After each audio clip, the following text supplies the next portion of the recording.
Olá, meus queridos, olá, minhas queridas ouvintes do Bienal do Livro. Meu nome é Caleb Guerra e quanto tempo, não é mesmo? Quanto tempo, não é mesmo? No mês de setembro eu não apareci por aqui, mas foi um tempo bastante interessante porque eu continuei recebendo muitas mensagens de ouvintes antigos e novos ouvintes do Bienal do Livro. E é sempre uma alegria, é sempre um prazer, eu sempre gosto muito de receber mensagens de vocês, chegando ou no Spotify mesmo, nos comentários aqui do Spotify, que são muito importantes, inclusive, eu te convido a deixar comentários aqui no Spotify, mas também tem gente que me busca no Instagram e tem gente que me manda até e-mail, então eu gostaria de agradecer a vocês que tiram esse tempo para falar que encontraram o Bienal do Livro, que gostaram do podcast e vão acompanhar. Sejam muito bem-vindos. Esse episódio vai ser sobre o taoísmo como encontrado especificamente em um capítulo do livro Jornada ao Oeste. A Jornada ao Oeste, que narra a história do herói Sun Wukong, mais conhecido como Macaco Rei, que está em alta agora no Ocidente, no geral, por causa daquele jogo que saiu dele, que eu nem sei o nome, eu não jogo, mas talvez eu jogue esse jogo só pra ver como que tá o Rei Macaco nesse jogo, porque dizem que é fenomenal. A gente vai falar mais uma vez sobre ele, mas assim, se você for novo por aqui, seja bem-vindo, seja bem-vinda, e tenha em mente o seguinte, o que eu me proponho a fazer aqui no Bienal é raramente na linha de trazer explicações sistemáticas sobre sistemas de ideias, filosofias ou ideologias. Tá? O que eu faço aqui é quase sempre pegar carona na viagem de algum pensamento, alguma ideia, que parte geralmente de um ponto e sai por aí rumo a algum outro lugar. Então vai ser sempre uma coisa meio breve, tá? Não necessariamente muito profunda, quem me conhece aqui, quem acompanha sabe, mas frequentemente eu recebo comentários, né, de pessoas que foram muito tocadas pelos episódios, que encontraram, enfim, no que a gente conversou aqui, coisas que vieram exatamente de encontro com alguma situação de suas vidas cotidianas. Então, eu não necessariamente sei onde esse ponto, né, vai chegar, eu não sei quais são. Geralmente, quando eu começo a fazer os meus episódios, eu não sei, eu não começo pelo fim, eu não sei a conclusão, tá? Onde eu quero chegar. E geralmente eu não me interesso também pelo fim dessa jornada, por essa conclusão. O que eu faço aqui é tentar entender muito do que acontece na estrada dessas viagens, né? Quando a gente pega carona num pensamento, não necessariamente já em busca de uma conclusão, não necessariamente em busca de uma finalidade, de onde eu quero chegar. O que eu faço aqui muito é entrar nessa viagem dessa ideia, desse pensamento e seguir com ela, sabe? E geralmente deixar em aberto para que vocês decidam onde vocês querem chegar com o que a gente fala aqui, tá? Então, se você nunca ouviu falar em taoísmo, ou no Rei Macaco, ou em Sun Wukong, não se preocupe, tá? Eu não tô aqui para contar nenhuma história assim, por completo, somente. Eu vou contar retalhos dela sempre, tá? Eu vou contar muitos retalhos de muitas histórias. E esses retalhos não requerem conhecimentos completos sobre essas histórias, e nem muito complexos, então relaxa, tá? Venha do jeito que você chegou, seja bem-vindo, seja bem-vinda, e vamos para o episódio. Sun Wukong, o Macaco Rei, diz ali no livro que conta a sua história, ele tinha uma coisa em mente, tá? A imortalidade. E ele sai em uma jornada em busca da vida imortal, ou da possibilidade de viver como um ser imortal, né? Em busca de um mestre que poderia ensiná-lo como obter a imortalidade. E é caminhando que ele chega, como eu já contei aqui no podcast, se você for aí na lista dos episódios antigos, você vai ver. Ele chega na escola do mestre Puti, ok? E lá ele ganha o seu nome, né? Porque antes ele era somente o Rei Macaco, então ele passa a ser Sun Wukong. Até porque ele era coroado rei somente entre os seus. E ali, aos pés de do mestre Puti, ele começa a ser, então, somente Sun Wukong. Assim que ele foi aceito, então, o mestre pediu que os outros discípulos levassem Sun Wukong para onde seria o seu quarto, né? E aí ele foi para o que eles chamam de fora do portão, né? Uma imagem que é repetida algumas vezes aqui, dizendo que ele foi levado para aprender regras básicas de etiqueta e coisas da vida antes dele necessariamente começar os aprendizados, né, ali na escola do mestre. E essas coisas de etiquetas e coisas da vida, como ele era um macaco e ele tinha vindo de uma sociedade de macacos, então ele vai aprender a fazer coisas de seres humanos, né, como conversar direito com seres humanos, ele vai aprender a varrer o chão, né, ou limpeza, higiene, e ele vai aprender movimentos de entrar e sair com respeito, que naquela época, óbvio, era muito importante, né? Para você entrar em alguns lugares, principalmente na frente de um mestre, na escola de um mestre, você precisava de uma certa etiqueta, né? Certas roupas, certas formalidades. E ele vai aprender tudo isso. E ele faz tudo isso. Ele aprende a varrer o chão, ele aprende a cuidar do jardim, cuidava das árvores e das flores ali do pátio do lado de fora da escola. E, geralmente, ele também se encarregava de procurar lenha e acender o fogo e transportar a água que entrava na escola e tudo mais. Ele se tornou um aprendiz, meio que um servente ali daquele lugar. E entre uma coisa e outra, o interessante é que o Rei Macaco, ele buscava, já que ele não tinha acesso ao mestre, e o mestre tinha colocado ele para fora dos portões, por enquanto, ele buscava discutir sobre o Tao, né, e sobre as coisas ali da escola, e sobre os sutras com os discípulos do mestre, com o que ele vai chamar de os seus irmãos de mestre. Tá? E eu vou chamá-los de irmãos aqui também por uma escolha minha, porque eu não gosto muito somente nesse contexto de palavras como amigos, companheiros, colegas, etc. Eles eram irmãos do mesmo mestre. Né? Aliás, irmãos baixo a cabeça do mesmo mestre, né? Então, um mestre, todos os irmãos embaixo. Então, ele conversava nessa correria da vida que ele fazia, nesses corres que ele fazia, sobre coisas que lhe interessavam. E essas coisas eram o Tao, né? A verdade que ele queria aprender, e os sutras também. E sem pensar demais, passaram-se 7 anos que ele ficou ali nesse estado somente de aprendiz do mestre por tabela. E ele nunca viu o mestre nesse meio tempo. Até que um dia, o mestre saiu ao pátio da escola, sentou-se em um lugar elevado e começou a ensinar, de repente, tá? De repente ele começou a ensinar sobre o grande Tao. Tao, que é como ele coloca aqui, significa grande. Ta significa grande, a gente usa ta para grande hoje em dia, e Tao significa caminho, né? Para quem já está familiarizado com o taoísmo, a tradução mais básica assim, da palavra Tao é caminho mesmo, tá?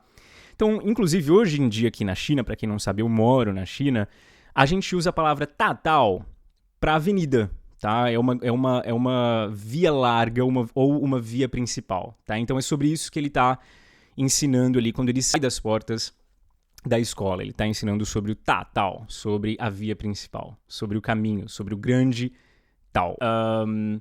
E aí, o texto fala, na verdade, Sun Wukong vai falar que quando o mestre estava sentado ali, vocês podem imaginar esse mestre com essa barba branca longa, esse estereótipo de mestre, de mestre chinês mesmo, da montanha, porque isso aqui está acontecendo dentro, né, de uma floresta, como nós vimos nos episódios anteriores, eu só esqueci de mencionar aqui antes. Mas quando esse mestre, então, senta ali nesse lugar alto do pátio e começa a ensinar, Sun Wukong vai dizer que ele falava como se flores celestiais caíssem do céu e lótus dourados brotassem do chão. Ele expôs ali, então, as 3 grandes doutrinas, que ele vai chamar de 3 leis universais, com muita profundidade e clareza, enquanto balançava lentamente um leque feito de cauda de cerdo, que é muito comum também na mão de mestres, né, que é para espantar mosquitos. Esse é um leque feito de cauda de cerdo mesmo, né, como se tivesse um rabo de um cerdo preso num pedacinho de pau. E ele vai emitindo palavras preciosas como pérolas e jade, tá? E o seu som reverberava como trovão, sacudindo os 9 céus. É assim que Sun Wukong descreve o que ele estava escutando ali naquele momento. E aí ele fala um pouco sobre o Tao, e ele também fala um pouco sobre o Zen. E as 3 escolas estavam em plena harmonia. Essa parte eu não consegui entender muito bem, porque ele diz que as 3 escolas estavam em plena harmonia, sendo que ele só cita 2 delas, né? Ele cita o taoísmo e o budismo Zen. E eu não sei aqui se tem na construção dessa frase algo que eu não consegui pegar em chinês, até porque anteriormente ele também citou as 3 doutrinas, ou se é só implícito mesmo que o confucionismo é uma dessas 3. Eu vi na internet essa ideia de que quando ele fala que essas 3 escolas estavam em harmonia, ele está falando tanto o taoísmo, quanto o confucionismo, quanto o budismo Zen. Taoísmo, confucionismo, escolas chinesas mesmo, que nasceram aqui na China, e o budismo como, né, vindo da Índia há mais de 2.000 anos atrás. E o que o mestre, então, buscava ensinar? Segundo ele buscava ensinar a iluminação por meio de uma única palavra, já que essa única palavra conduz à devoção sincera ao princípio da verdade, que é guia para a compreensão da natureza não nascida e do profundo mistério do ser. Iluminação aqui significa literalmente, em chinês, abrir a sabedoria. E a ideia é a ideia de um despertar, um despertar mesmo para a vida, né? Uma palavra possivelmente simboliza o princípio fundamental ou essa verdade universal que faz com que a gente se desperte para a vida, tá? No budismo e no taoísmo, a simplicidade de uma palavra pode conter todo o significado do universo, e é essa expressão que eu gosto muito que entra nesse parágrafo, né? Já que nessas escolas de pensamento, a simplicidade de uma só palavra pode conter todo o significado do universo. Esse aqui também ressoa com a palavra taoísmo e zen que apareceram anteriormente, dando a entender que tanto em quanto no outro existe a entrada para a iluminação, que seria um retorno com devoção à verdade fundamental ou à lógica universal da realidade. E aí ele oferece, então, essa lógica universal que faz com que a gente se desperte, ou seja, que a gente seja iluminado para a vida ou na vida. Para o não nascido, ou o estado do não nascimento, esse conceito eu sei também, que eu vi num comentário do livro, que é um conceito comum no budismo, que eu entendo muito pouco. Eu sei que tem pessoas que... Eu sei que tem budistas que ouvem o meu podcast, então se vocês quiserem deixar um comentário ou me buscar depois para dar uma elucidada nessa questão, mas parece que o estado do não nascimento é um conceito comum no budismo que indica a natureza última da realidade, onde não há nascimento nem morte, transcendendo então essa dualidade que eu já tentei sair dela em alguns episódios anteriores, onde eu falo sobre a morte da minha mãe, né? Uma dualidade que muitas vezes ela não só não é real, como ela não explica a vida. E compreender a natureza do ser, que é um ser guiado por essa lógica universal, essa lógica do não nascimento, a lógica da quebra do começo e do fim, certo? Do branco e do preto, do certo e do errado necessariamente como coisas opostas entre si, faz com que a quebra disso faz com que a gente se ilumine, faz com que a gente desperte para alguma coisa na vida. E aí Sun Wukong, então, ele fica extremamente entusiasmado e ele não conseguiu nem conter a sua alegria ali, ele começou a pular, a dançar no meio dos seus irmãos ali, e ele ficou extasiado, finalmente, depois de 7 anos, ele ter conseguido ouvir palavras tão belas assim do mestre. E o mestre ainda questiona, ele falou assim, por que você tá tão feliz assim? Né? Por que você tá atrapalhando, inclusive, a minha aula? E o Sun Wukong explica que, olha, a minha alegria ela é muito espontânea porque eu tô ouvindo essas palavras maravilhosas do mestre. E ele pede desculpa, mas ele diz que ele não consegue se conter justamente porque ele acha que descobriu, que acabou de descobrir alguma coisa que ele não tinha percebido antes, né? Que era a capacidade do mestre de falar sobre algo que ele estava buscando, que era esse despertar para a vida, né? E não só esse despertar para a vida, mas como despertar para a vida. O que eu preciso fazer para alcançar aquilo que eu estou buscando. E aí o mestre, ele briga com o Sun Wukong ali na hora, mas ele deixa, na briga, no que ele fala, na repreensão que ele dá ao Sun Wukong, ele deixa alguns códigos, assim, ele fala de uma forma codificada pro Sun Wukong vir buscá-lo à meia-noite sozinho no quarto dele.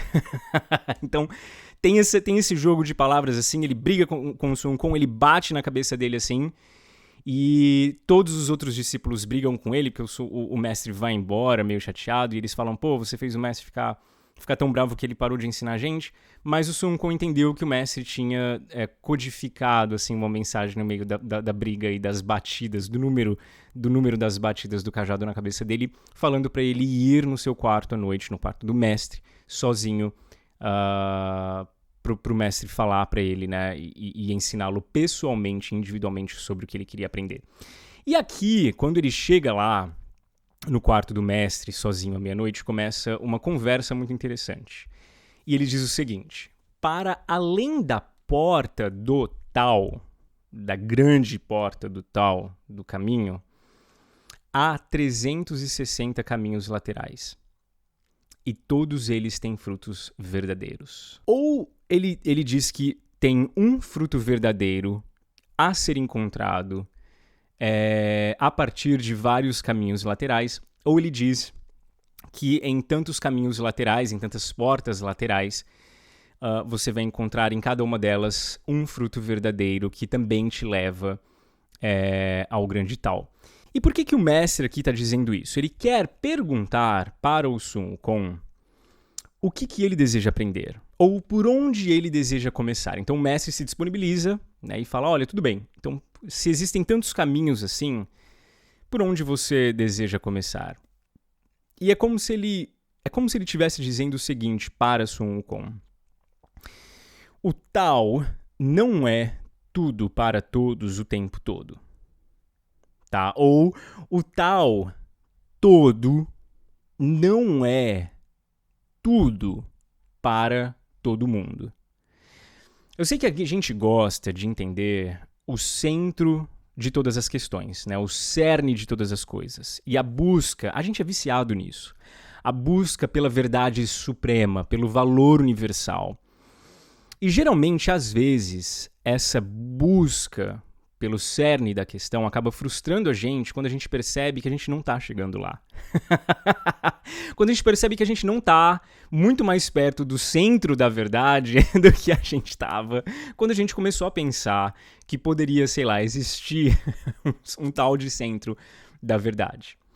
Então existe essa ideia emaranhada aqui na pergunta do mestre ao Rei Macaco de por onde ele deseja começar, ou por onde ele deseja entrar, mas é essa ideia de que a busca pela questão, ou a busca por resolver a suprema equação de tudo, ela é um tanto quanto inútil, pelo menos, não é tão útil quanto começar a se contentar muitas vezes com os caminhos laterais mesmo, né? Com as verdades laterais, com as portas laterais, e isso em todas as fases da vida. É como dizem, mais produtivo do que pensar mesmo no sentido da vida é ir viver a vida. É viver a vida. Mais produtivo do que parar para ficar pensando sobre o que se trata a vida. Mais produtivo do que isso é você viver a vida. E é praticamente no sentido de, olha, é melhor passar por uma ou qualquer porta lateral, ou seja, aprender alguma coisa, do que ficar do lado de fora dessas questões e viver a vida passando, e ver a vida passando, experimentar a vida passando do lado de fora da porta principal, né? Do lado de fora da grande questão. E eu acho que essa é uma das coisas mais revolucionárias. Era assim que o mestre tratava todos os discípulos que ele tinha, no caso, né? Então, se você pensar que ele tinha uma escola, ele estava ali oferecendo conhecimentos e guiando discípulos no caminho da verdade. E, com certeza, cada discípulo estava interessado em alguma coisa. Então, era muito provavelmente isso que ele fazia com discípulos novos que chegavam. O que você quer aprender? Por qual dessas portas você deseja passar, né? Qual a técnica você quer administrar e estudar, enfim, qual que é o seu objetivo? E eu acho que essa é uma das coisas mais revolucionárias, esse toque com a experiência da vida, né? Da prática da vida. Como a gente vai ver daqui a pouco, ele dá exemplos dessas portas, e a gente vai perceber que o convite à prática da vida, ao invés de você filosofar sobre ela o tempo todo, eu acho que especialmente esse convite de colocar a mão no barro da vida, de pisar no barro da vida e experimentá-la, ao invés de pensar sobre o sentido dela, nesse século XXI eu acho uma coisa meio revolucionária, porque o Brasil ele é o segundo país com o maior tempo de tela do mundo. A vida no Brasil, de um brasileiro mediano, ela passa refletida na tela de um celular muito mais do que experimentada na vida real, no ar que ele está respirando. O tempo médio de tela do brasileiro é de 9 horas. 9 horas e meia por dia. Contando que todo mundo durma, sei lá, de 7 a 8 horas por dia, o brasileiro passa a maior parte do seu tempo acordado na frente de uma tela. Predominantemente em dispositivos móveis, ou seja, celulares. Você ser guiado por um mestre a refletir sobre experimentar, passar por algum lugar, ter alguma experiência real com a vida, para obter algo do tal, algo do caminho, né? Algo dessa verdade suprema que a gente tanto busca e é obcecado em conhecer, em estudar, em querer saber, é também um grande convite para repensar o tipo de vida que a gente tem vivido fora desses portões, do lado de fora desses portões, distantes do centro, mas também fora de qualquer portão, com celulares nas nossas mãos. Até porque todo aquela que se encontra parado por horas consumindo reels de entretenimento no Instagram ou vídeos curtos no YouTube, estão essencialmente em crise sobre o sentido da vida. Estão essencialmente em crise sobre o porquê nós estamos aqui. E o convite do mestre é exatamente esse. Melhor do que ficar pensando sobre o sentido da vida ou querer chegar no centro da questão, no centro de todas as coisas, na verdade universal, na verdade absoluta, o que é mais útil para você é passar pela experiência de passar por algum desses portões laterais que compõem o grande tal. E a gente vai ver exemplos desses portões laterais logo em seguida, na parte 2 desse mesmo episódio. Dá uma olhada lá.